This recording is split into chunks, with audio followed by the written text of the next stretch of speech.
Hi everybody, I'm going to have a little conversation about shape poetry, otherwise known as concrete poetry, but we're going to refer to it as shape poetry in our unit.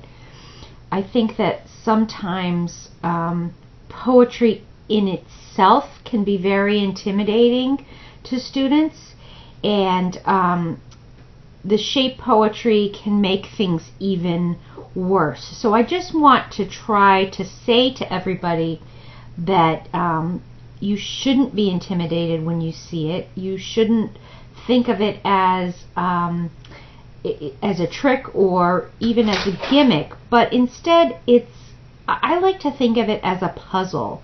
There is usually some reason that the poet has gone to the trouble to make the poem not only, and remember poetry is an audio art. We have to really listen to poetry. It's meant to be spoken aloud.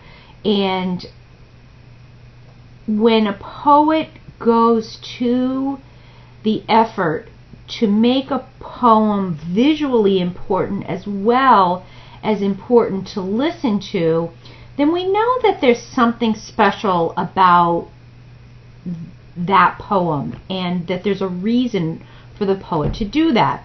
And I like to think of it as a puzzle. So we not only have to think about the outside or the obvious meaning of the poem, we can think about what the inner meanings are, what we can find in there that's important, what sort of literary devices the poet has used and why they've decided to use those. And then we also get to look at the shape of the poem and think about what the shape adds to the poem itself. So if you look at this poem here, we have something, and I don't know if you can see it, but if you squint your eyes just a little bit, you can see that this is actually a picture of a panda. Alright, so we know that without reading it, if we're going to preview our poem, which is our first step, the first thing we think is that it has something to do with a panda bear. We can also notice the black and white colors on the paper, that there's no outlines. And when we start to read it, and we'll start to realize that this is a poem about sort of diametric opposites, about black and white. And the poet is really sort of emphasizing that by using a picture of a panda bear, which is a very sort of stereotypical black and white figure.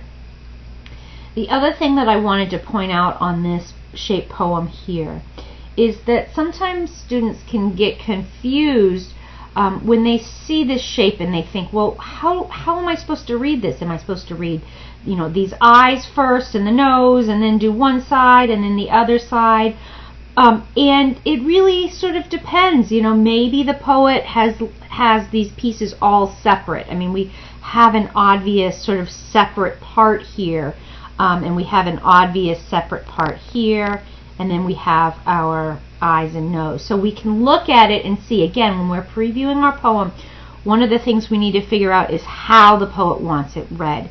And if I just take a peek up here, to all white or low agree black or white, it makes no sense, okay? If I read this, it mother what is then, that doesn't make any sense by itself. So I think that what I'm going to look at to see is if the poet wants us to read straight across like a book and just pretend that that white space isn't there. So if I start at the top, I read, to think in only two colors, black and white, to be oblivious, and then we skip over, to all others, only black or white, or shallow or deep, high or low.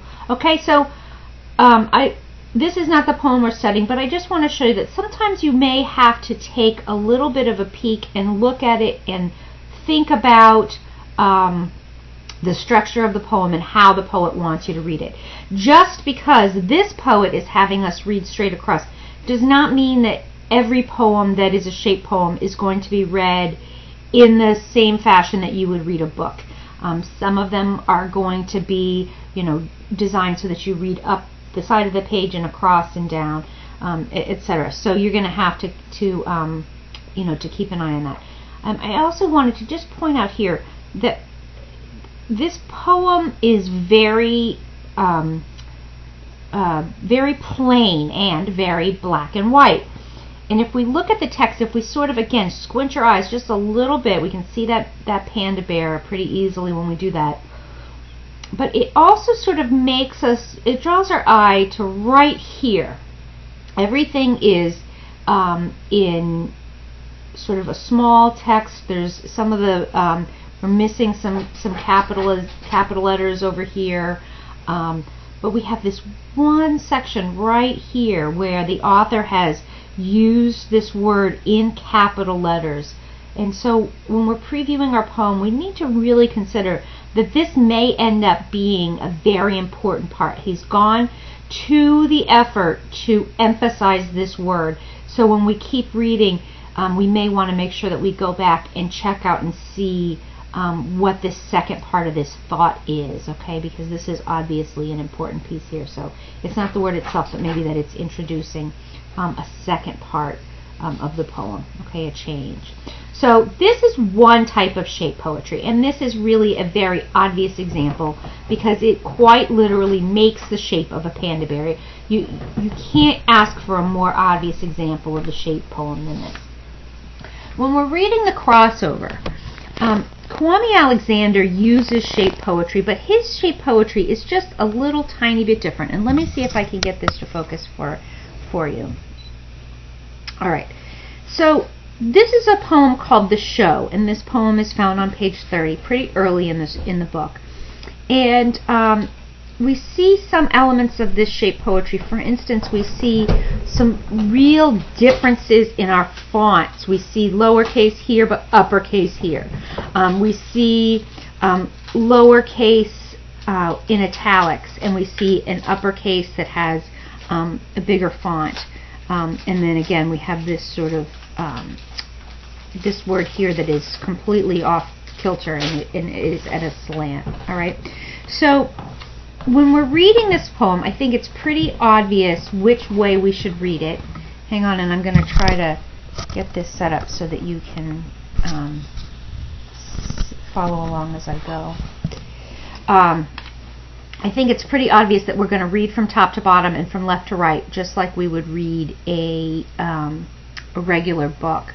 But I want to point out that the reason that Kwame Alexander makes these things different, a quick shoulder shake, a slick eye fake, is that we need to make sure that we see that there's a difference between the two. Okay, this is small and italicized. A quick shoulder shake, a slick eye fake. So, you know, he's talking about this basketball game, and when we're reading the poem, especially when we're reading it out loud, we want to notice that he's giving us clues as to how to read the poem out loud. Hang on, and let me just see. I'm sorry that this is a little fuzzy. Let me just try one more time to get this a little bit clearer. We have a big space here. Number 28 is way past late. He's reading me like a book. But turn the page and watch him look, which can only mean I got him shook. His feet are the bank and I'm the crook. Breaking, taking him to the left. Now he's took. Number 14 joins in. Now he's on the hook. I got 2 in my kitchen and I'm fixing to cook. Prepping my meal, ready for glass. Nobody's expecting Filthy to pass. I see Vondi under the hoop, so I serve him up my alley-oop. Alright, so we see that Kwame is using these differences in the way that the text is to get us to not only read the poem a certain way, but also to sort of have us look, visually see this game, okay? We see a pause. He's way past late, okay? We see this sort of, this italicized quick shoulder and then a louder shake. So he's bringing in the physical aspects of the game and using his poem to show us the game in the words that he's presenting. So this is just one example of the shape poetry in this book, and there are several other examples, and I think that one of the best things that you can do when you're reading these is to make sure that you're reading it out loud, and that you try to use the way that the words are on the paper in order to help you visualize what it is that's going on the page.